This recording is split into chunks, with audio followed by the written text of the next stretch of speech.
Sound like we're stuck. Thank you very much, Logan. I appreciate that. Good morning, everyone. Welcome to our December meeting. Uh, Typically, December is one that we don't need to have, but as of the past couple years, we've been so busy, we need them.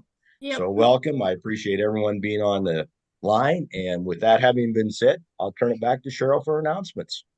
Okay, so thank you again for joining our last meeting for 2025. If you've joined the call, please keep your line muted unless you're actively providing public comment. The audio button is a little microphone in the lower left-hand corner of your screen, or if you're joining by phone, you'll need to use your phone features to mute and unmute. That's typically *6 to mute, unmute, and *9 to raise your hand. If you're on the phone only, if you could please send your information to housing@mt.gov with your name and company information so we can capture that for the meeting minutes. Attendees are always welcome to use headphones as that can eliminate some audio echo. Public comments or questions will be accepted by typing into the webinar chat as well as raising your hand or just talking, and we'll capture that for the meeting minutes. When you do provide public comment, please state your name and spell your last name and organization so we can capture that for the meeting minutes as well. And I will turn it back to Chair Posey for board member introductions. Thank you very much, Cheryl. I'm Bruce Posey. I'm the board chair out of Billings. Sheila.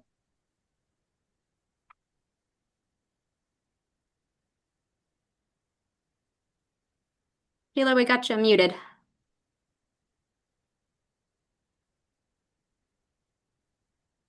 Oh, you came off and then you went right back on mute. There you go. Okay, I'm going to do this now. Sheila Rice, Vice Chair out of Great Falls. Thanks, Sheila. You're doing the same thing I always do. Jeanette. Jeanette McKee, board member, Hamilton. Amber. Amber Parish Secretary, Billings. Richard. Richard Miltonberger, board member out of Clancy, Montana. Rachel. Good morning, board member Rachel Arthur out of Great Falls. And Ryan. Ryan Aiken, board member in Missoula. Thank you very much. Cheryl, back to you. All right, I'll go ahead and introduce the board and housing commerce staff that are on the call today. So I'm Cheryl Cohen, I'm the Board of Housing Executive Director. And joining me are Jessica Michael, our Homeownership Programs Manager, Joe DeFilippis, Operations Manager, Jesse Ennis, who you will meet, who's our new Mortgage Servicing Programs Manager, Logan Kohlberg, Executive Assistant, Jason Hanson, Multifamily Programs Manager, Kelly Garigula with the Multifamily Allocation Team, Bruce Brensdal, also with Multifamily Allocation Team, Charlie Brown, Homeownership Programs Supervisor, and Julie Flynn, Community Housing Program Manager. And I believe, Jules Ingalls with the Community Housing Team as well. Did I miss any board staff or housing commerce staff on the call? All right. Can I turn it over to Joe for introducing members of the public? You sure can. Let's see here. Angela Getchell, Austin Trunkle, Blake Jumper, Cam Hager, Emily Thompson, Jennifer Wheeler. Bear with me for a second here. Larry Phillips, Mina Chu, Misty Dalkey, Nathan Bilyeu, outside legal counsel, Parker Webb, Patrick Zhang, Ron Culver, Tyler Currents, and Greg from, is it GMD Development, Greg? And Greg, what's your last name? If you can come off mute. Oh, I renamed him, but I wasn't sure if that was it. His last name is Dunfield. Dunfield. Dunfield. Thank you. No problem. All right. And I believe that's it. Have I missed anyone? Okay. Thank you, Joe. Now is the time for public comment on any public matter that is not on this agenda, but is within the jurisdiction of this agency. Do we have any public comment at this moment? Seeing none, Chair. Thank you very much, Joe. Seeing none, we'll move on to the rest of the meeting. Board, you have before you or has been sent to you the minutes of the November 10th, 2025 meeting. Are there any board discussions and or questions regarding these minutes?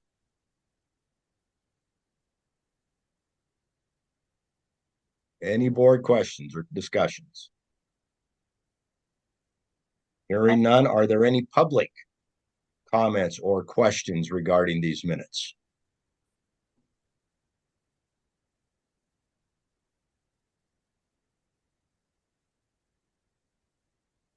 Any coming through, Joe?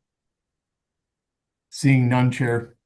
Thank you very much. May I have a motion and a second for the approval of the minutes of November 10th, 2025? Jeanette, so move. Thank you, Jeanette. Have a second? This is Richard. I would second. Thank you, Richard. It's been moved and seconded for the approval of the November 10th, 2025 minutes. All in favor, please say aye. Aye. Aye. Opposed, same sign. Motion carries. Our next item on the agenda, which was the finance program, Vicky is not available today, and therefore we will move on from there and go to the home ownership program and Jessica.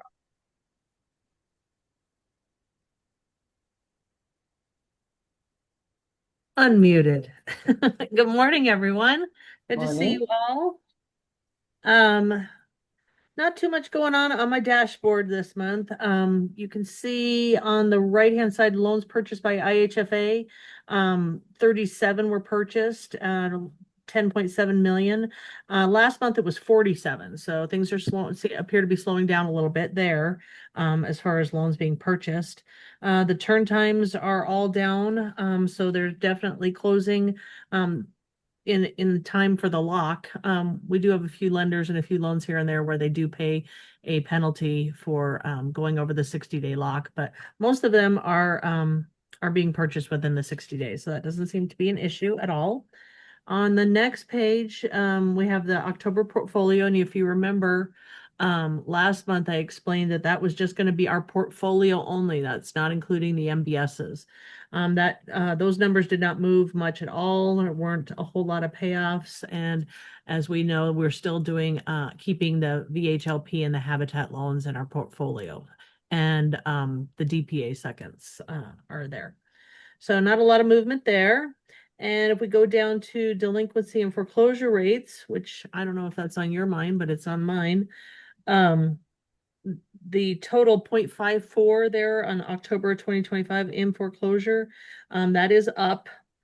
But if you compare that to the right side where we have the Mortgage Bankers Association numbers, and you compare Montana to the north western region and the nation, you'll see that we're either lower or right in range. So Montana's still holding their own as far as delinquencies. Moving on, the only other thing I wanted to mention is that we staff, Cheryl, Vicki, myself, my team met with Habitat representatives. We had a Zoom meeting. It was a very nice meeting. We solicited feedback for our terms and conditions, if they would read through those and let us know if anything needed to change. So as you can tell, we're still evaluating that CLT reduced interest rate set aside request that was requested last month or the month before. So we are going to we're looking at Habitat as well, because a lot of the Habitat loans, Habitat properties are in CLTs now. So it's not just a CLT rate, but we need to have Habitat involved in that thought process as well. So we're scheduling internal meetings after the holidays for maybe 2 different set-asides. One would be a regular possible CLT set-aside. We're entertaining the thought, and the Habitat CLT as well. So we are still thinking about that. We're just waiting for some feedback from our Habitat reps, and that's my report. Let me know if you have any questions. Thank you, Jessica. Are there any questions and or comments from the board?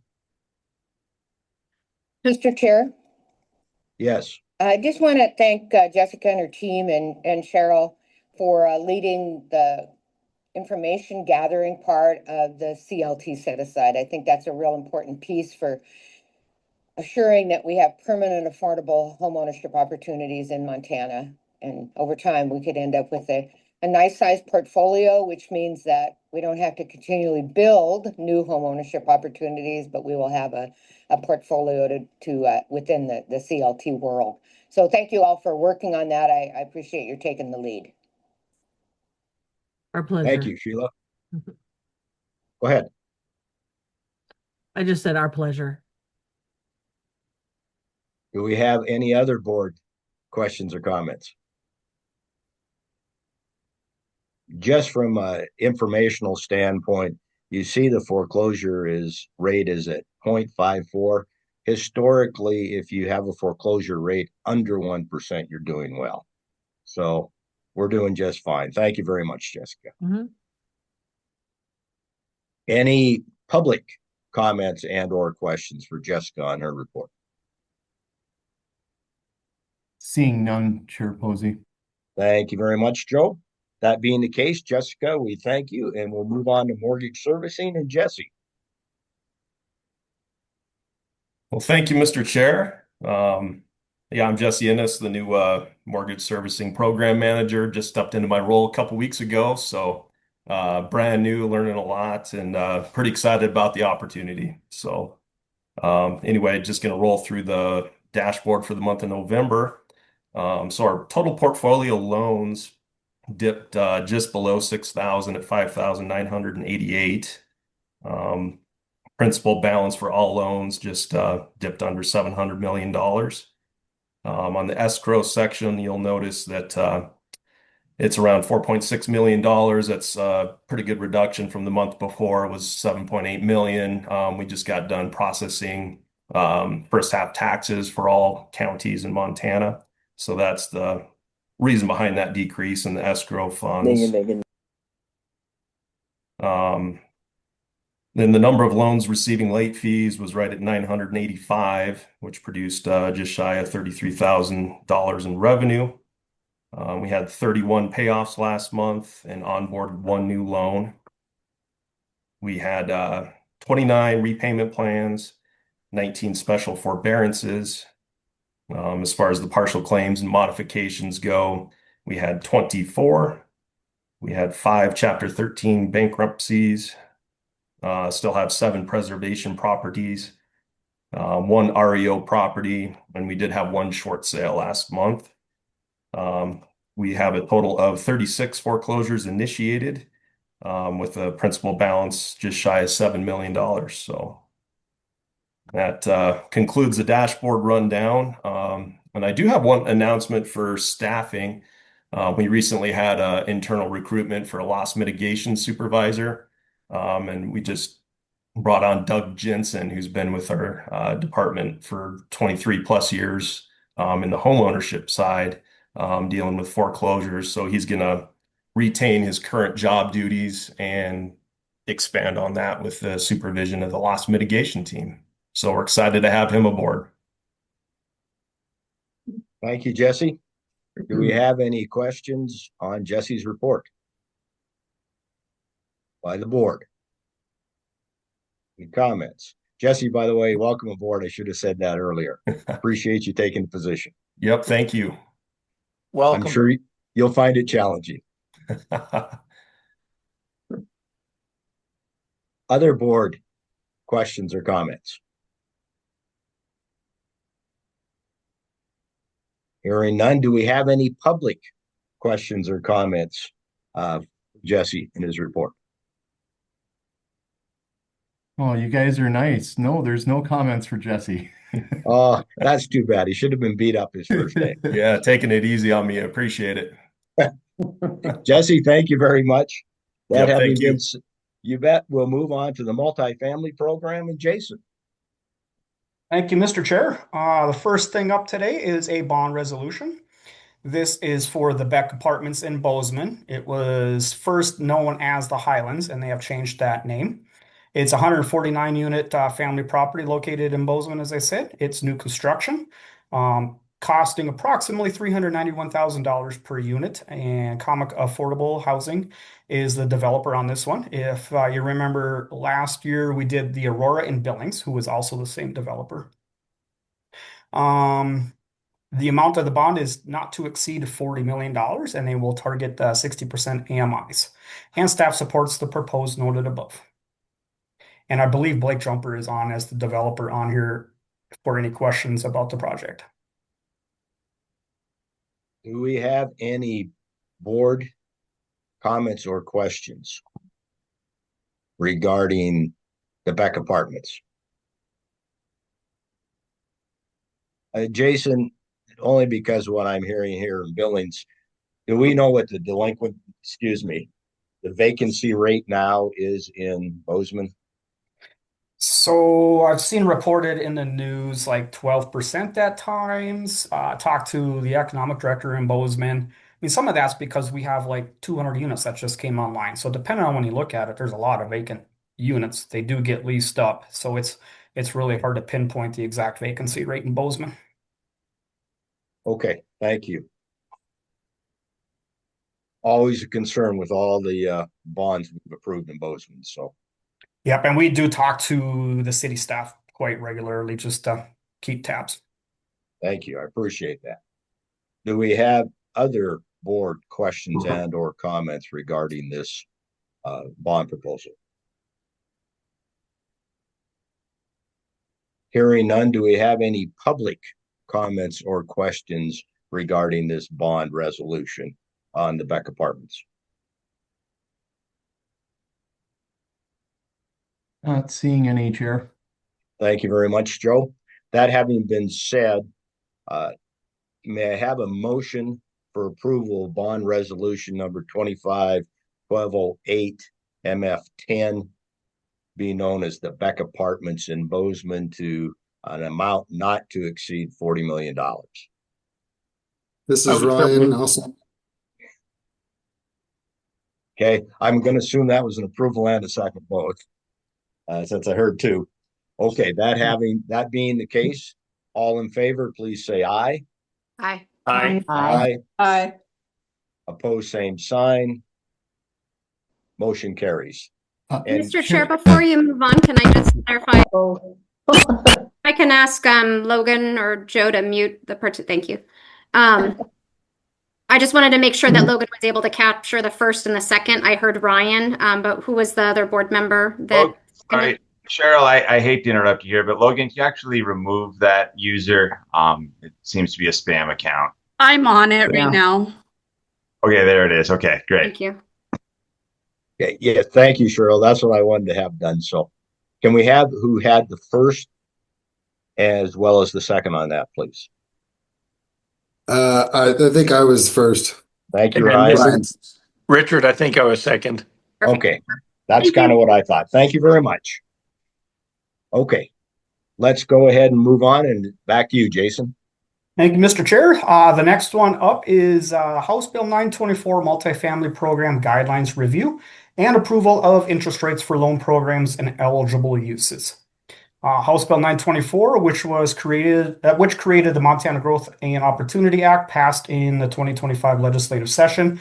Administrative rules were adopted November 7th and became effective November 8th. Board staff additionally developed the attached multifamily program guidelines to augment and further clarify the program's administrative rules and parameters for the loan program's application review and approval process, which we are doing here today, reviewing it and getting feedback and hopefully approving some interest rates. If we want to go to the next page, one after that. So we have a number of different buckets now with the different loan funding buckets. First one's the Go Housing Housing Montana Fund. So this is the new one that was set up under 924. It will be the bucket that will have $22 million in it come next spring that we will have a competitive round for, along with the Old Coal Trust. So this one, as it shows, was established 2025 legislative session. It's the Montana Housing Trust and the Montana Growth and Opportunity Trust Permanent Fund held at the Montana Department of Revenue. So what can this do? It doesn't have to be a first lien position. It doesn't have to pay property taxes. It doesn't have to be just multifamily rental. And it also can be used for the preservation of mobile home parks, such as the rocks that we did last year in 2024. The next one is now called the Go Housing Multifamily Home Program. This is the old Coal Trust. This had the $65 million that was established under the original Coal Trust. It still has to be in first position. And next page, it still has to pay property taxes, and it is limited to multifamily rentals, and it can be used to preserve mobile home parks. And then the MBOH Housing Montana Fund is the same one we've had before, established in 1999 session. This one, it still doesn't have to be in first position. It doesn't have to pay property taxes.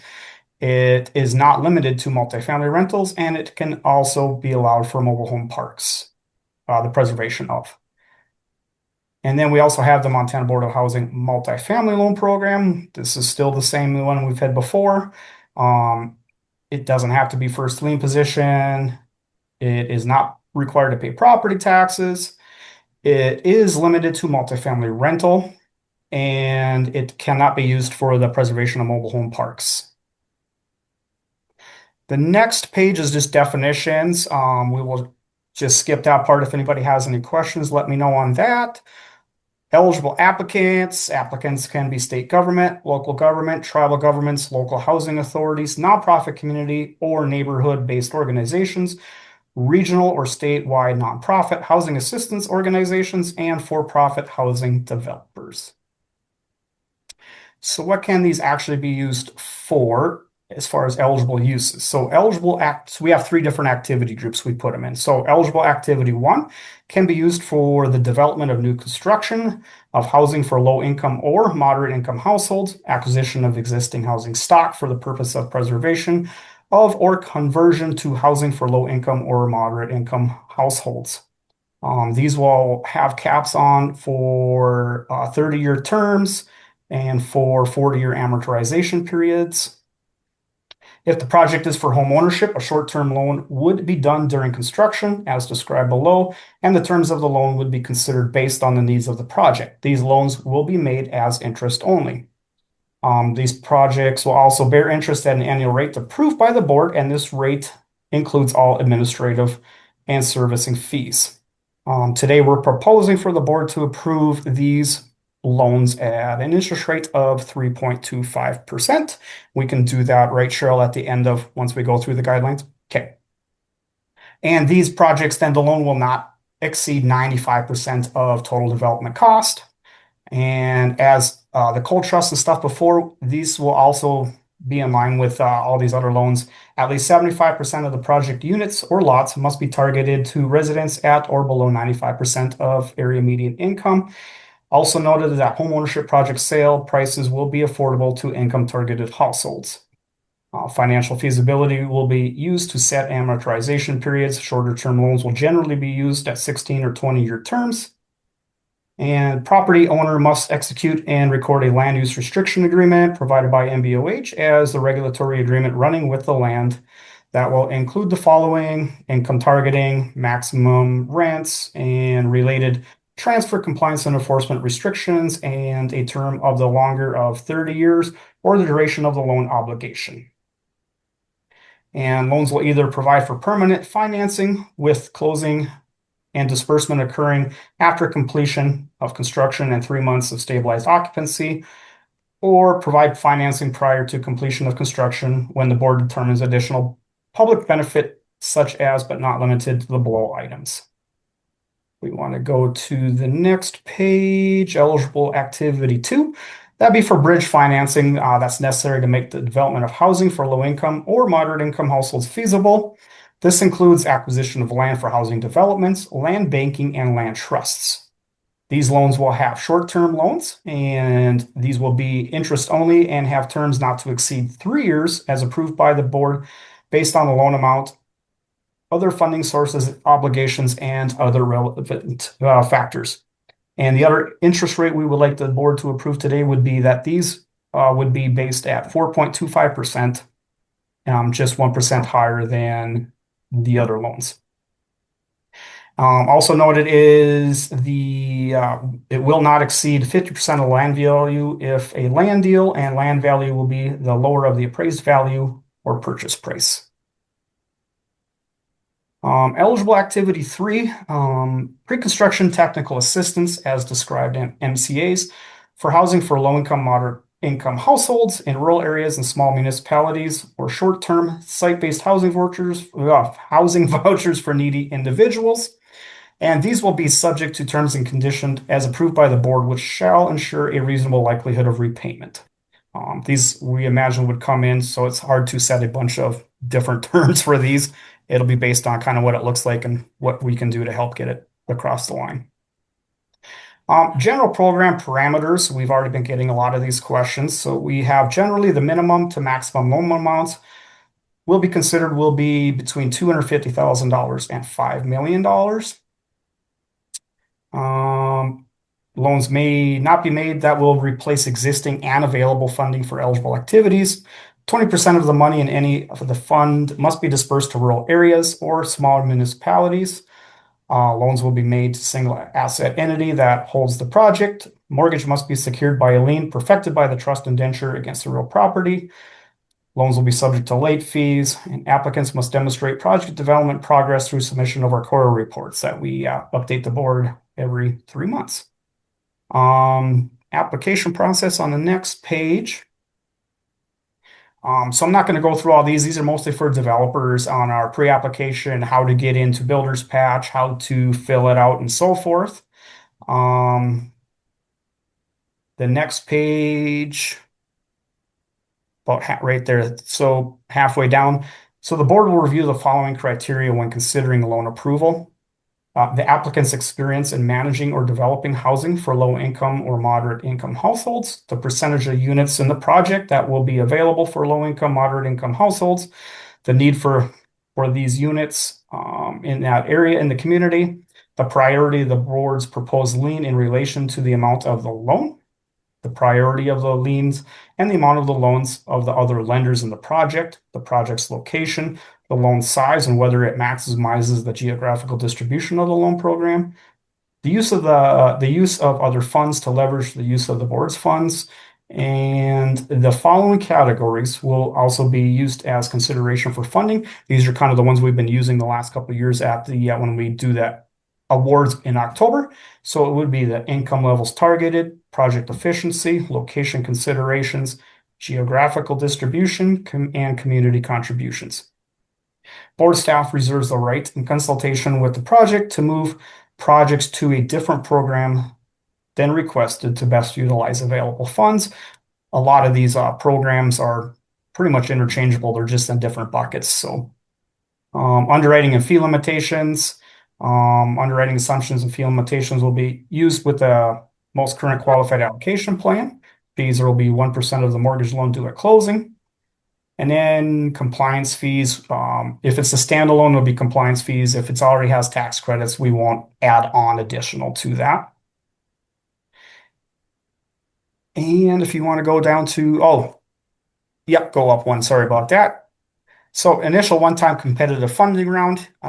Here are the dates we're looking at. So in December, we'll start accepting pre-qualification forms. That lets them get approved to start putting in their pre-app into Builder's Patch. January, we'll have one-on-one meetings with applicants. February, we'll have an application workshop with Builder's Patch to help show how to fill out the pre-app and grant access to application checklists. We're going to have an April 13th deadline. This also coincides with the tax credit pre-application deadline as well. And then in June, board members will look at all these proposed loans and select the ones that they want to award. After the initial competitive round, the board anticipates moving to an open funding process subject to the availability of funds. If you want to go to the next page. Let me go up here. And yep, that basically goes through that calendar. So the next page after that. And that is what we're anticipating we should have for the funding round. Looks like about a total of $39 million. And that will probably go up just a little bit from that as payments come back in. And we have frequently asked questions in there. So if anybody had questions on any of those, let us know. And keep going down. And that should be it for the guidelines. So the motion that was up there, motion was on the two tiers, the 3.25% and the 4.25%. Okay. Thank you, Jason. That obviously was a lot. That having been said, do we have any board questions or comments before we get to the motion about the program in general, or programs, probably is a better way to put it? Mr. Chair? Jason, go ahead, Sheila. So Jason, I see the former coal tax loans as being less favorable than the other loans because of the property tax requirement and the first lien requirement. Was there any consideration to having a different interest rate for that to make it more attractive versus the other loan programs that don't have those requirements? Good point. I know it was kind of discussed. We're trying to make it as easy as possible to have a rate for all, so everybody kind of knows what the rate is, but that is a good point. To try to make it a little more favorable. I mean, I do think the 3.25% versus the market rate is a very nice rate already. Right. But we can look at that if so wanted. And I agree with that it's a very favorable rate regardless. So I wouldn't suggest changing it right now. I'd let this run out a year, the programs, and there's quite a bit more money in the more attractive funds. So we'll see what happens, and then maybe I will have to suggest to the Housing Coalition some legislative changes that are needed to the coal tax. But I'm happy with it right now. I just wanted to see if you had considered that.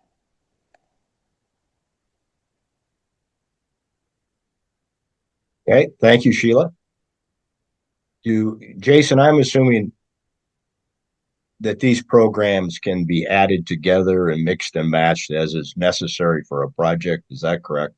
Correct. And we have done that before, such as Skyview last year's got like all three pots before, because we didn't have a whole lot in them. So yeah, they can have multiples if needed. Okay. Do we have any other board comments or questions? Do we have any public comments or questions, again, before we get to the interest rate motion regarding these programs? Chair Posey, I just wanted to kind of call out, we highlighted a few things in yellow as we were going through, in addition to the interest rates. One of them being around general parameters of the loans from, I think it was 250,000 to 5 million. We did not include any minimum or maximum amount in administrative rules.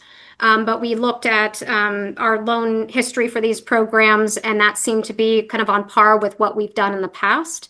And we wanted to provide some general parameters for applicants. So there's some understanding of what we're anticipating on our end, that these fund sources wouldn't necessarily be something anticipated to cover your entire project.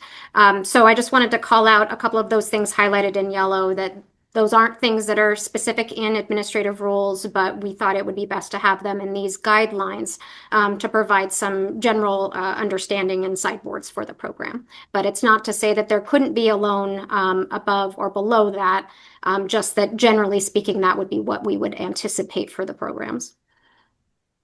Cheryl, do you want that as part of the motion? No, sir. I think we really were looking for the board to approve the interest rates, but we just wanted to make sure that the board was aware of that is what the staff included in the guidelines. Okay, and so when we come to make our decisions come June, that is the staff recommendation as far as the guidelines go. That is correct. Okay, thank you. And then additionally to add, we have a housing coordinating team meeting on this Thursday, December 11th. So we'll be walking through stakeholders and developers through these guidelines once approved by the board, along with the interest rates and answering questions. And we'll be working to update our website as well to remove the old Cole Trust multifamily homes language and get these updated program guidelines out for developers. So you'll see some changes to our website that reflect implementation of this 924 program. Thank you. Mr. Chair, and one We more have- question. Go ahead. Cheryl, you mentioned not providing 100% of the financing, which is when you were discussing the range of loan amount. Is that permissible? Could someone ask for 100% of their financing if it was a small rural project?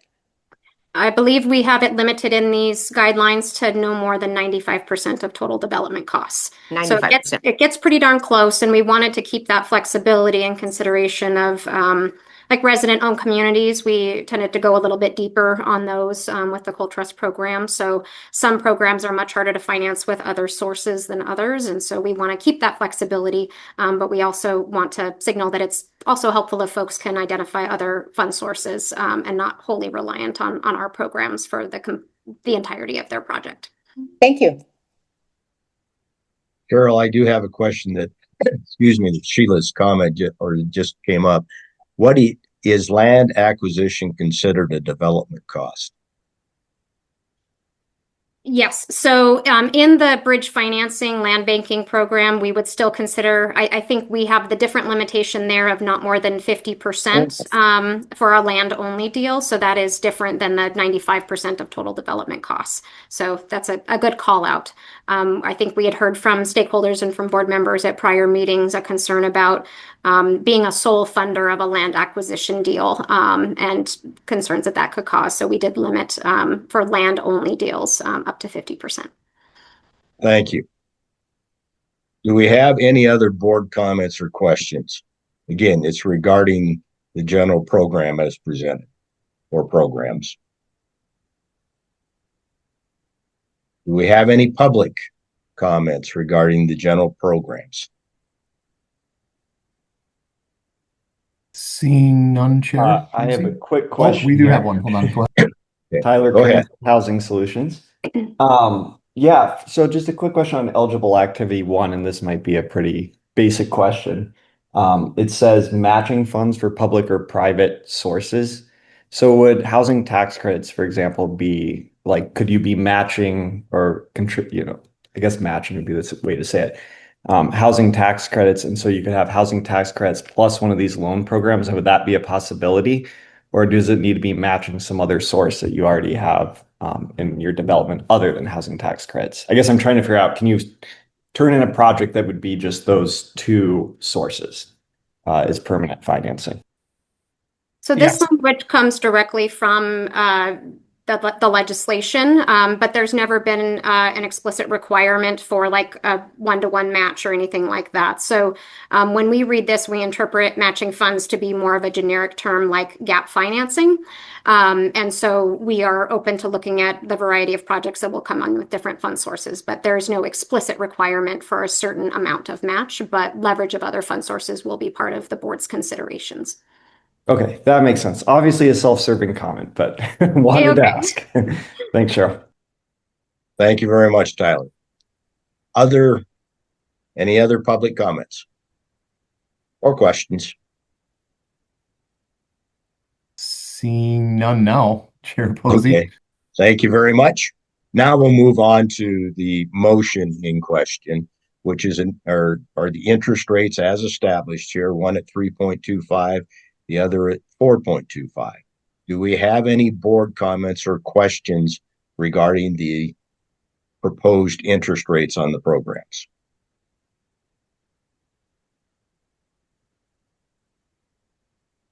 Jason, I just have one question. How do we establish the rates? I mean, obviously we don't pluck them out of thin air. How did the staff go about that? Bruce Brensdow, do you want to answer that question? So I think when I started looking at it, I just kind of was looking at some of the loans in the old program that we did at 2.25, and that was pretty low. the loans we were doing with the old Cold Trust program were right around 4%. And so I just kind of thought, well, 3%, seemed like a, reasonable rate. And then the 0.25 covers the administrative and servicing costs. So Bruce, I don't know if it's out of the clear blue air, but that was my reasoning for proposing that rate anyways. Thank you. I had all confidence it was a reasonable decision. But in case the question came up, I wanted the public to have an idea where it came from. So Bruce, thank you very much. You bet. Chair Posey, that brings up another question for me. The board sets these rates, but we could set them on an annual basis, right? We have the ability to set the rates on what period, I guess I would say, through each application round? On an ongoing basis, I believe, when it's needed. Yeah. Okay. Anytime you'd like to. Okay. Then that's a really important thing that was really strategic. I think my compliments to the board staff for the administrative rules to allowing that, because the board can be more flexible either way with this loan program, these loans programs. Thank you, Sheila. Do we have any other questions from the board? Do we have any public comments or questions regarding the motion, which will be the setting of these two interest rates? Only if Logan could scroll up to the main agenda memo page that has the kind of motions and the summary of the rates listed. There we go. Thanks. Thank you, Cheryl. That's most helpful. Any public comments? Seeing none, Chair Posey. Thank you very much. Then may I have a motion for approval of number 1, which states interest rate for eligibility number 1 at 3.25, eligibility number 2 at 4.25, and for loans that fall under eligibility 3, the staff will recommend an interest rate. May I have approval for item number 1 of the interest rates?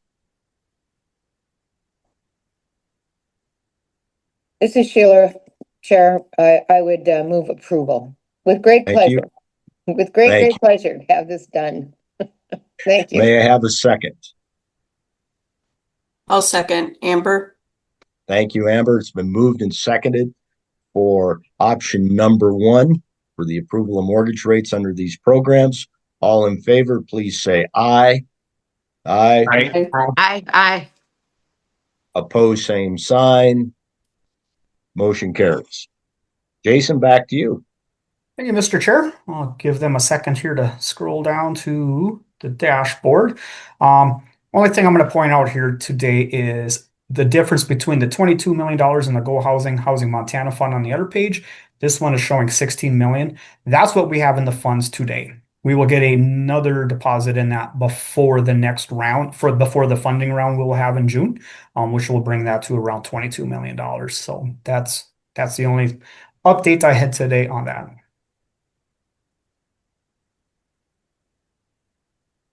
Do we have any board questions or comments for Jason on his dashboard?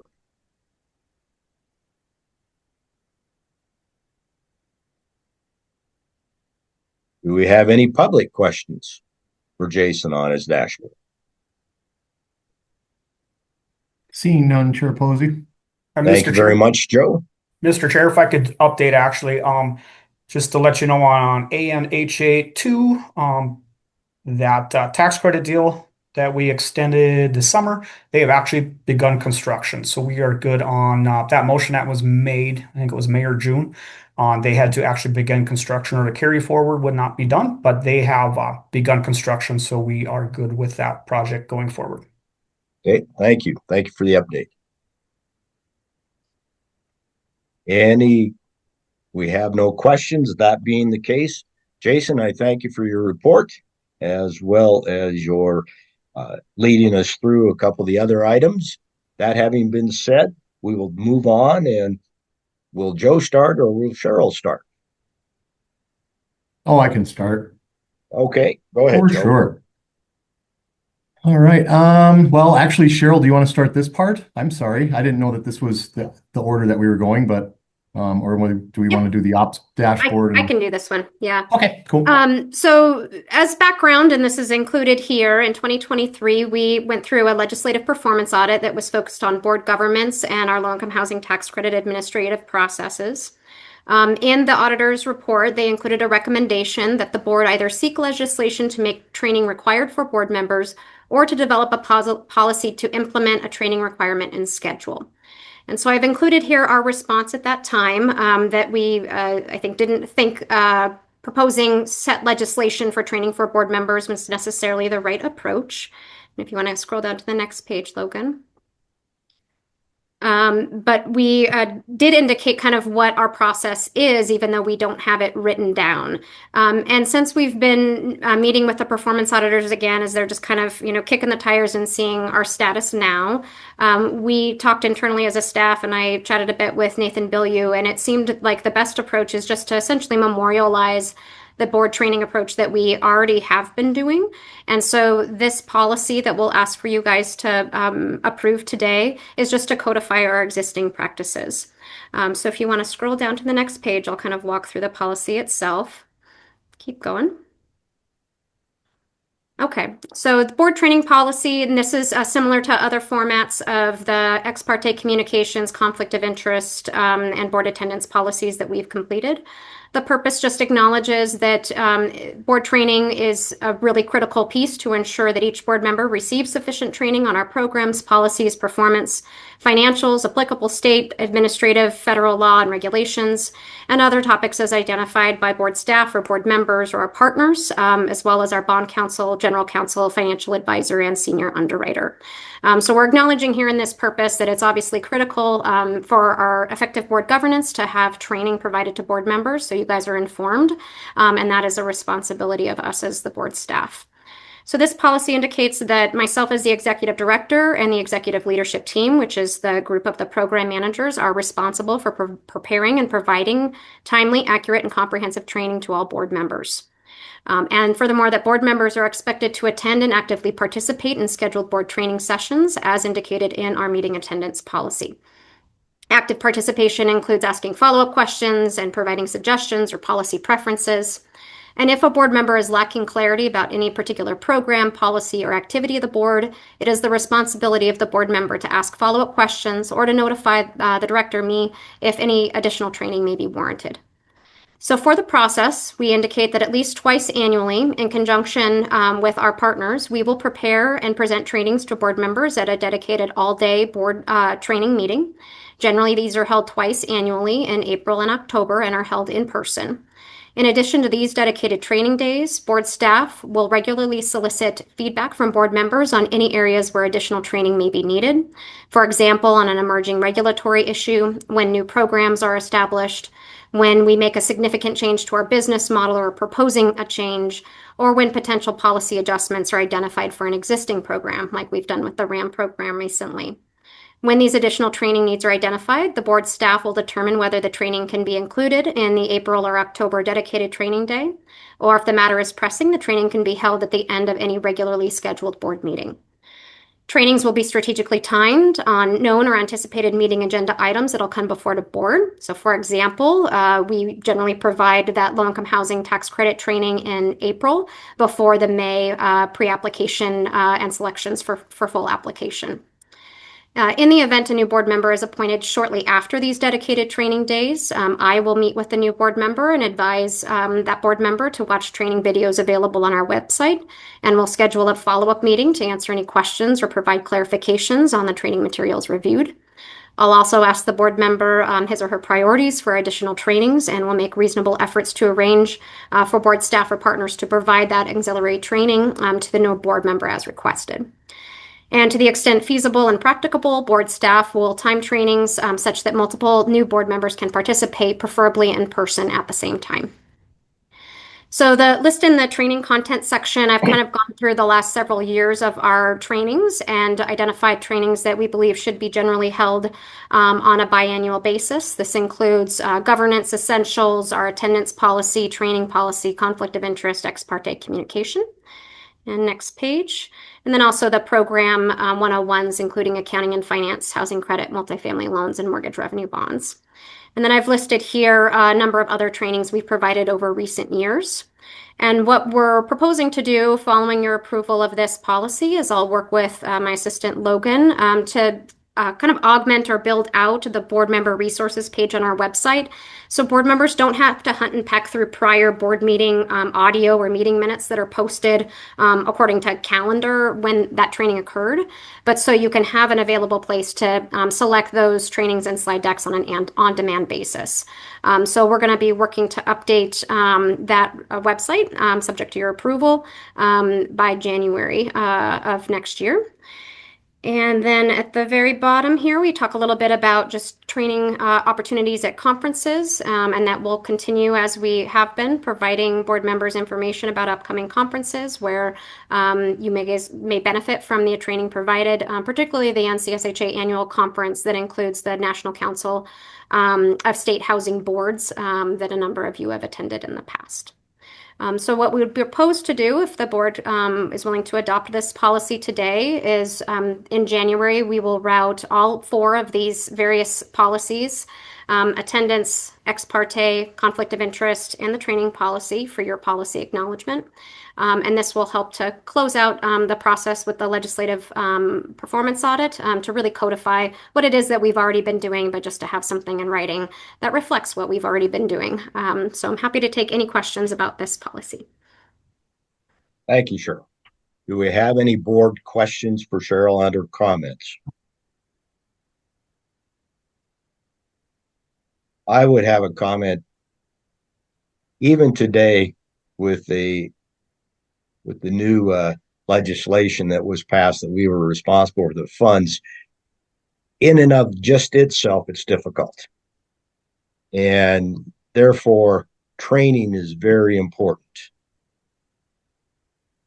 This is, in fact, Amber and I were both at a little function where it was pointed out that the Board of Housing is a working board.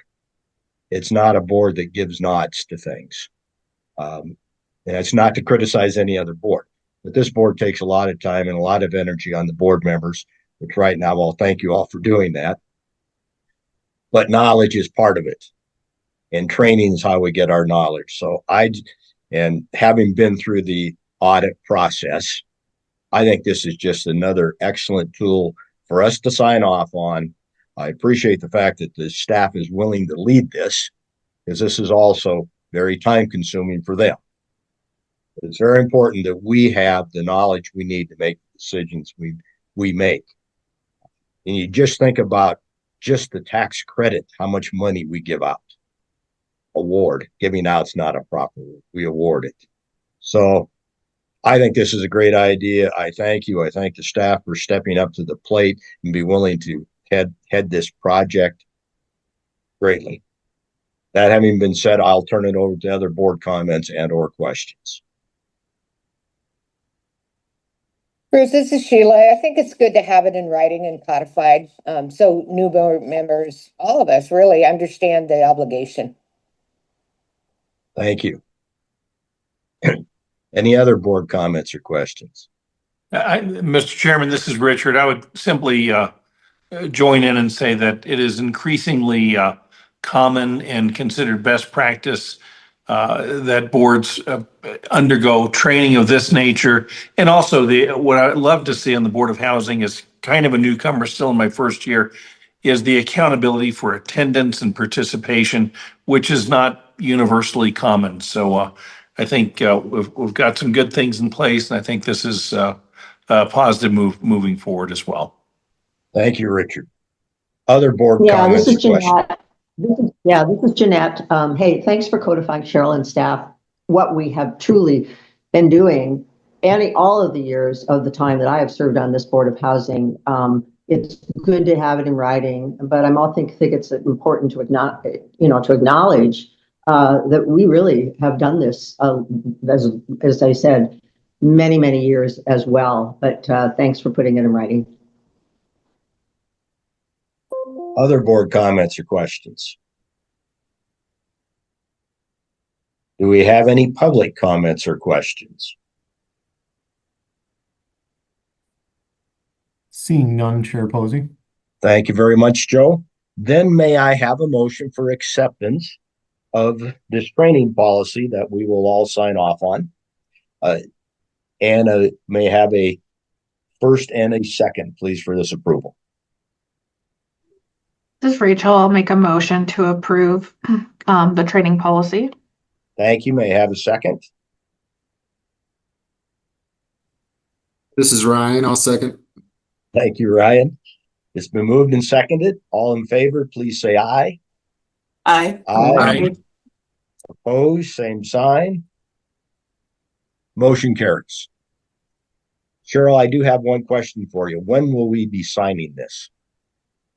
I think I'll have Logan probably route all of these policies right after the holidays, sometime in the month of January. And then we'll probably want them back. I don't know if we'll be able to get them back by the January board meeting, but it'll be forthcoming. I just didn't want to have them sent out right before the holidays and kind of get lost as people may be traveling or spending time with families. So we'll send it out promptly the first week of January.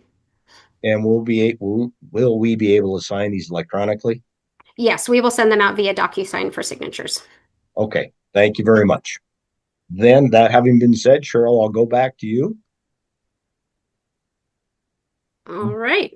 And I'll let Joe take the first little bit of the dashboard, and then I'll chime in at the end. Yep, no problem.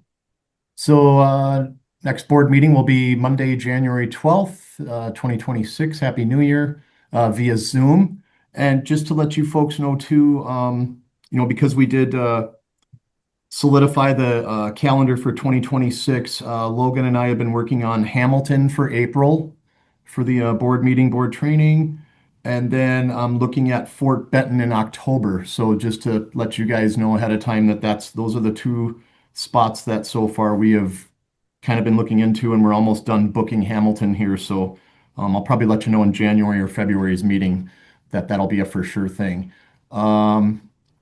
Yeah, and that just covered the second bullet point there. Board membership opportunities, just be sure, we've been kind of pounding this into your heads here for the past few months, but the NCSHA LegCon, March 9th through 11th in Washington, D.C. So if you would like to go, please contact Cheryl and or Logan if you're interested in joining LegCon. That would be awesome. Emphasis, the contract for Emphasis Software, which handles, most of our housing units minus rental assistance and some of multifamily. We are moving through that renewal is due at the end of this month. So we're just working with the vendor to kind of finalize a few things. Personnel, Stephen Monroe, who was our HCV Housing Choice Voucher Supervisor, he departed from housing on November 18th. There is an internal recruitment process open within the department there, and that's been underway. And Cheryl, I'm not sure if anything has happened with that or anyone chosen yet, but if you want to follow up on that quickly. Yep, no one's been selected yet, Okay. but it's getting closer to the end of kind of interview process. Okay, awesome. Thank you very much, Cheryl. And then the multifamily development, they're recruiting for Jesse Ennis, who took over the mortgage servicing program manager, his previous position, which was a halftime on the allocation team. So Jason's been recruiting for that for the past few weeks. And then the third, other bullet point, we already talked about that, the loss mitigation supervisor, that is Doug Jensen. And that is pretty much all I have there. So we'll give it back to Cheryl to follow up with everything else. But if you have any questions in the meantime, let me know. So are there any board questions for Joe at this point? Are there any public questions for Joe? Seeing none, Chair Posey. I got off easy. That being the case, as usual. All right, so quick update on the ARPA Homeowner Assistance Fund. A total of 3,579 applications have been submitted. They've expended over $23 million on all programs. They hired for their open compliance specialist position, and all of their audit materials have been finalized for an audit that they get the joy of experiencing in early 2026. For the community housing team, we made recommendations of awards for 5 projects, with 2 awards each from the 3 HUD programs. So it'd be Community Development Block Grant, the Home Investment Partnerships Fund, and the National Housing Trust Fund. I think we could have deleted that second sentence, but we did get those approvals and the signed award letters back from the governor. And so in that third bullet there, you'll see that Home and HTF was awarded to CR Builders for Saddle Home Apartments in Miles City. So that aligns with the LIHTC allocation that the board approved for that project. There are also home funds awarded to the Crow Tribe for permanent supportive housing in Hardin. Housing Trust Fund Award to Homeward for the Fraser and Sage Towers and Buildings, also a LIHTC awarded project. And CDBG funds were awarded to Fergus County for a Heart of Montana Farm and the Dell Group Home, and to Twin Bridges for the Four Rivers Plex, and to Mineral County for its housing stabilization program. So I'd really like to thank Julie Flynn, the Community Housing Programs Manager, and her team. It's always a challenge when we have limited resources and a lot of really great projects. And I think all of us are very excited about these projects moving forward. We are continuing to monitor what's happening at the federal government. We don't know what's going to happen with these HUD Community Planning and Development Funds in 2026. I think I did briefly see over the weekend that the House version of the National Defense Authorization Act, which the Senate version included, I believe it was called the Road to Housing Act. It was a very broad and unanimously supported bill that came out of a committee in the Senate and addressed a lot of different housing programs. The news I saw over the weekend was that the House version of the bill does not include that Road to Housing Act, which is a bit disappointing. But we will keep monitoring the situation because it's obviously not a done deal. But we're looking to get our funds out the door for these projects. And then for updates for me, we did have our opinion date for the Board of Housing's fiscal year 25 audited financial statements on Friday. We have an exit conference with the legislative auditors, I believe, scheduled on the 19th.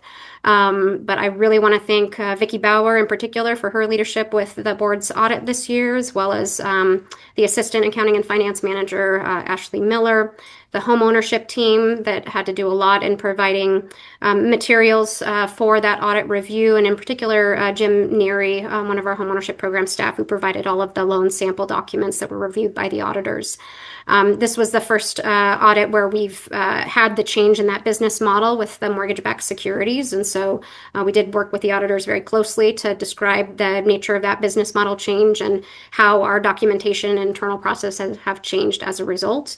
And it was a really good audit experience. We had some really fantastic auditors working with us this year, and fingers crossed, we'll see how it goes. We did get a communication around an internal control deficiency that's a continuation from a recommendation made in the fiscal 24 audit. And this is a limitation with the current software system that we use, where a few modules don't allow for really good separation of duties and assigned user roles.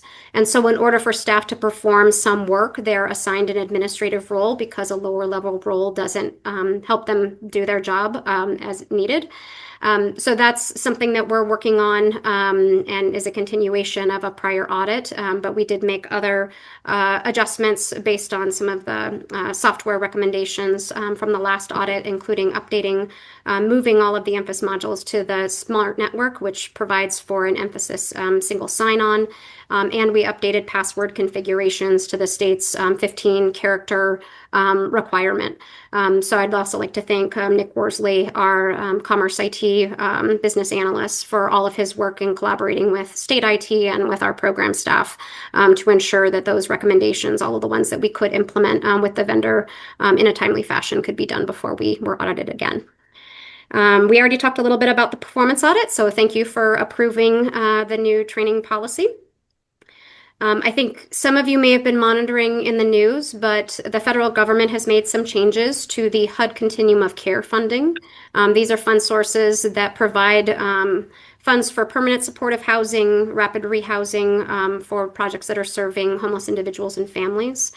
This is going through the Montana Continuum of Care, and I do attend periodically their board meetings, and I've kept up to date on this change. Essentially, I strongly recommend board members read this article. There is some potential impacts on projects in our portfolio that you guys have awarded funds to, where some projects may lose some of this continuum of care funding as they have to align with the federal priorities, which have moved away from permanent supportive housing into more transitional housing, evidence-based housing practices. And for those of us that have worked in permanent supportive housing for a long time, I think we would argue that it is also evidence-based, but we're working to respond to these changes at the federal level. So I would advise board members to just kind of keep your ear open about these changes, and I think there'll be more to come.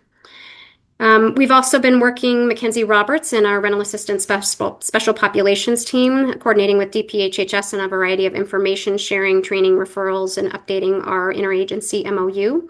This is specifically for our Section 811 program and mainstream voucher programs that serve non-elderly persons with disabilities. And then we've also made a lot of efforts with the Department of Veteran Affairs, where we've been receiving an increased number of referrals for our HUD-VASH vouchers from our VBA partners, which is a really great thing.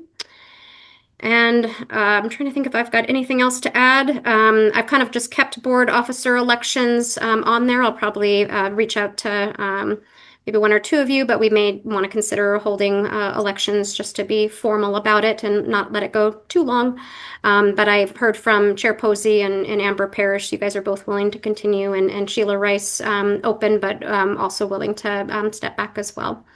So we can chat a little bit more between now and the January meeting. We did have Mina Chu and Patrick Zhang from RBC Capital Markets on. I apologize, we didn't have Vicki on today. She's down in Florida at the Emphasis Conference. We've opted to bridge our funds and do our next bond issuance. We'll be spinning that up in January. And we will be using the same up to $200 million that was authorized by the board previously for that next bond issue. We haven't determined the size amount yet, but it was decided that we needed to just delay a little bit to give ourselves some breathing room over the holidays. And we wanted to avoid being in a situation where we may run out of funds during fiscal year end next year, as it's very challenging to do a bond issue and do fiscal year end and financial statements at the same time. So we think a early 2026 issue followed by maybe a later spring issue will help get us through so we can avoid that kind of staffing capacity challenge. And if Mina or Patrick have anything else that you'd like to add, you're certainly welcome to, but I won't put you on the spot either.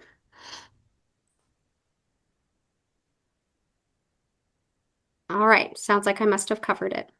And with that, I think that's all of the things latest and greatest for calendar year 2025, and I'm happy to take any questions.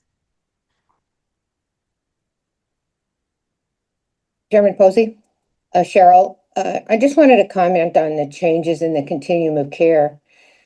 So board members have an idea about that. So what I see happening is that existing permanent supportive housing grantees for operating funds, the construction's done. The project is in operation or close to in operation, but this change at HUD changes their operating funds.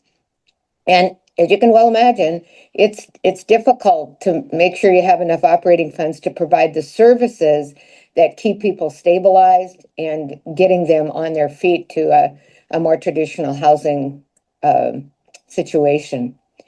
I will say that I had a personal call from a staff member of Tim Sheehy, Senator Tim Sheehy, who said, hey, we're hearing a lot about this from Montana and we're monitoring HUD really closely. So possibly there could be some congressional pressure to roll back at least partway on that funding.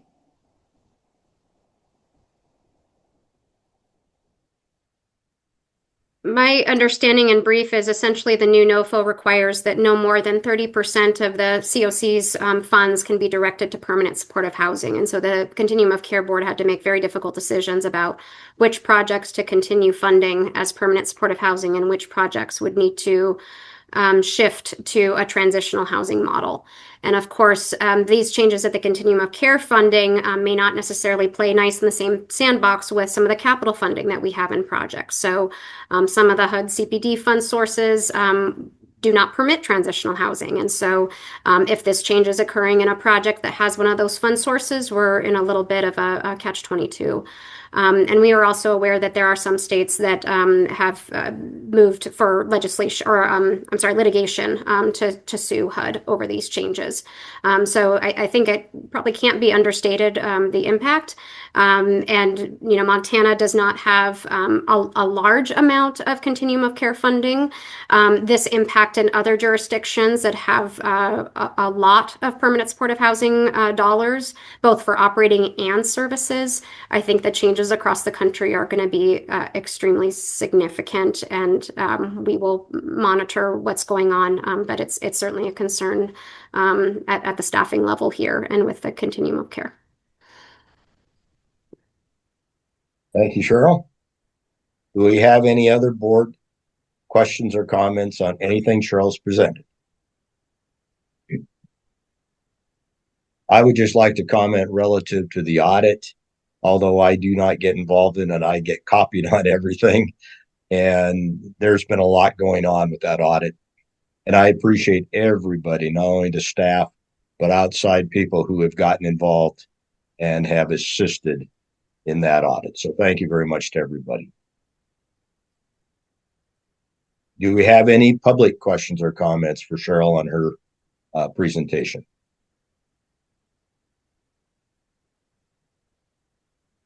Seeing none. Thank you very much. That being the case, just a couple things. First off, welcome aboard, Jesse, again. Thank you very much. And Doug, I'd like to thank you for taking on some additional duties. Doug and I worked very closely a decade or so ago on these very issues, so I'm sure he'll step into it with no problem whatsoever. Well, we will adjourn the meeting. I wish everyone very happy holidays. And we will see you all come January. Thank you very much. All right. Thank you, Mr. Chairman. Bye-bye. Thank you, Cheryl.